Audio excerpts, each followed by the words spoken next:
Good day, Ma'am Sir. Here's the step-by-step process of BFP Region 9 Applicant Recruitment Portal.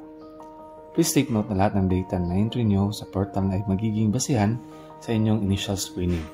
So be sure na kompleto lahat ng detalye tungkol sa inyo ang inyong ilalagay. Step 1. Scan the online registration QR code or go to recruitment.bfpregion9.com. Makikita nyo dito ang requirements sa recruitment. Scroll down to proceed to step 2. I-click ang register to apply and it will redirect to step 3 na page. Kung kayo po ay dati nang sumubok pumasok sa BFP, i-tick lang ang box asking are you a previous applicant. Ilagay ang inyong personal na email address at i-confirm ito. Take note na isang email lang per applicant ang needed. Then click send email verification.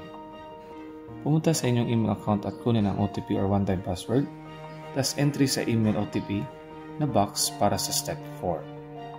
Take note na ang OTP ay limitado sa oras para magamit. Then click verify OTP to proceed to step 5.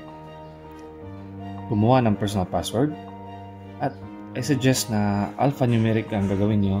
May capital letter, small letter at number para ma-secure ang account ninyo. Mag-entry din sa inyong first name, middle name, and last name. Then click Submit Registration para sa Step 6. Click OK after reading the login URL message.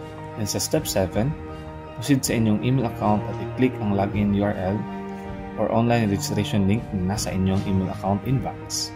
It will redirect sa Step 8, which is the login profile page. Enter nyo lang email at password, then click Login. It will require another OTP na i-send sa inyong email account.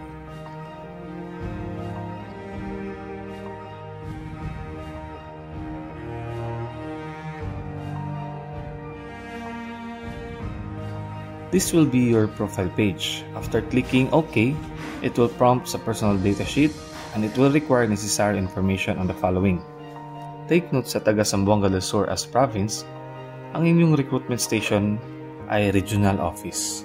Ilagay kung meron kayong waiver na nasa list ng Dropbox, NA kung di kailangan, at leave blank kung wala kayong driver's license. And then maglagay ng profile picture sa CSA approved ID picture na pwede nyo i-search online for more details. Pagkatapos ay ilagay ang inyong personal details sa mga blank box. Your name extension, leave blank kung wala. Date of birth, ethnicity, sex, civil status, citizenship, type of citizenship, place of birth, height in meters, weight in kilograms, blood type, and religion. Next, sa permanent address, residential address, others, and contacts. Ilagay ang pwede lagyan at leave blank sa wala.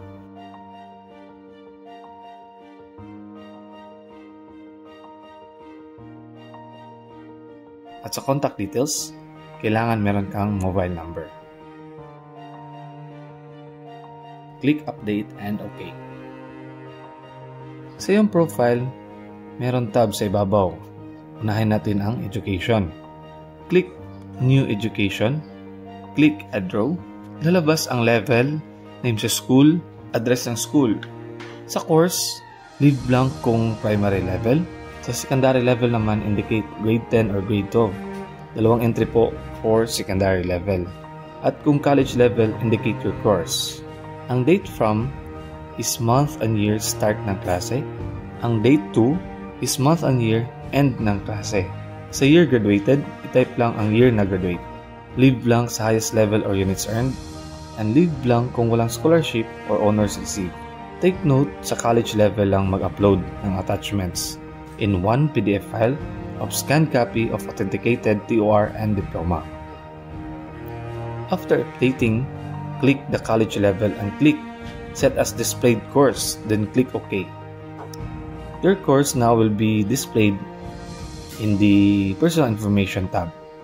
For Family Background tab, fill in the necessary information. Take note, sa pag-entry sa mother row, yung surname, first name, and middle name lang ang lagyan ng details. For Eligibility tab, fill in the necessary information. Take note, sa applicants with PRC eligibility, upload one PDF file containing a photocopy of an expired PRC ID and authenticated certificate of board rating or board passer. For Work Experience tab, fill in the necessary information and you can add rows if more than one. Must fill in and upload a work experience sheet coming from CS form number 212 as an attachments, or leave blank if you don't have work experience yet. For Voluntary Work tab, fill in the necessary information and you can add rows if more than one. Attachments must be certificates to prove you have volunteered, or leave blank if you don't have voluntary work. For Learning and Development tab, fill in the necessary information and you can add rows if more than one. Attachments must be certificates to prove your learning and development interventions, or leave blank if you don't have any. For Other Information tab, fill in the necessary information and you can add rows if more than one. You can enter your special skills and hobbies. Other boxes and attachments pwede or wag na lagyan kung walang mailalagay. Wala ka nang gagawin sa Medical and Dental tabs. Back to Personal Information tab, on your left side of the screen, i-click ang Upload Documentary Requirements. Then click Select File. Every letter sa list, kailangan kumpleto lahat ng necessary documents at may kanya-kanyang PDF file. Kung wala kang work experience, letter R, driver's license or TESDA sa letter L, marriage certificate sa letter G, kung hindi applicable sa iyo, no need na mag-upload ng file or skip mo na lang. Take note that lahat ng i-upload nyo ay basehan sa inyong initial screening. If may lacking documents na importante, might be the reason na hindi kayo makaproceed sa next step of recruitment. Reminder that clearances like barangay clearance, RTC, MTC, etc. have at most 6 months validity. If you accidentally close your browser, to open your profile page, must click the login link sent to your email account. At huwag na mag-register ulit para hindi mag-duplicate ang inyong accounts at mag-back to zero entries of data.